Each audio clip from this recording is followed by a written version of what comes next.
اللہ محدث دہلوی رحمۃ اللہ علیہ اپنی اسی کتاب میں النوادر علی سید الاوائل والاواخر، اس کتاب میں اپنے بھائی اہل اللہ شاہ اہل اللہ کا واقعہ نقل کرتے ہیں۔ وہ فرماتے ہیں کہ میں نے اپنے مسجد میں لوگوں کو سبق پڑھایا، سبق پڑھانے کے بعد ایک سانپ مجھے نظر آیا، میں نے چپل اٹھائی اور اس سانپ کو مار دیا۔ جب میں نے سانپ کو مارا تو میں دیکھ رہا تھا کہ مسجد سے دو بندے اندر آئے مسجد سے باہر چل کر، اور مجھے کہنے لگے کہ بادشاہ نے آپ کو بلایا ہے۔ میں نے بولا ٹھیک ہے، آ رہا ہوں۔ میں ان کے ساتھ روانہ ہوا۔ جب مسجد سے ہم باہر نکلے، بازار سے باہر نکلے، تو میں نے محسوس کیا شاید یہ چور نہ ہو، مجھے لے کے جا رہے ہیں۔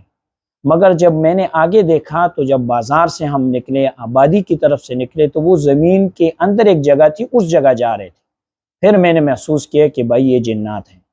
پھر جب وہ مجھے اندر کی جگہ پر لے کے گئے تو ایک عدالتی کٹہرا تھا، مجھے وہاں پر کھڑا کیا اور ایک بندے نے دعویٰ کیا، قاضی بھی ان کا ایک موجود تھا، کہ اس نے میرے چچا کے بیٹے کو قتل کیا ہے۔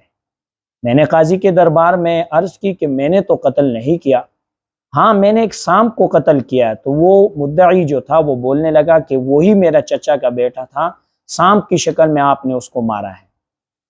فرماتے ہیں کہ قاضی نے اسی ٹائم کہا کہ میں نے جناب محمد رسول اللہ صلی اللہ علیہ وسلم سے یہ حدیث سنی ہے، مطلب یہ کہ یہ جن خود صحابی ہے جس نے آپ صلی اللہ علیہ وسلم سے خود سے یہ روایت سنی ہے۔ فرماتے ہیں میں نے محمد رسول اللہ صلی اللہ علیہ وسلم سے یہ روایت سنی ہے، من تزیّ بغیر زیعہ فقتل فدمہ حدر۔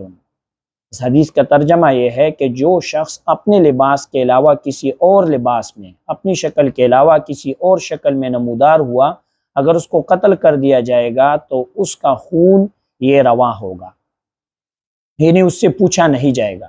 پھر وہ مجھے واپس اس جگہ پر لے کے آگئے۔ تو دیکھیے اس واقعے میں ہمیں یہ بات معلوم ہوئی کہ جن سے بھی ایک روایت ہے اور جن بھی صحابی ہو سکتا ہے، مگر یہ حدیث قابل اعتماد نہیں ہوگی، اس کو ہم دلیل کے طور پہ پیش نہیں کر سکتے۔ ویسے پیش کر سکتے ہیں کہ جن سے روایت ہے،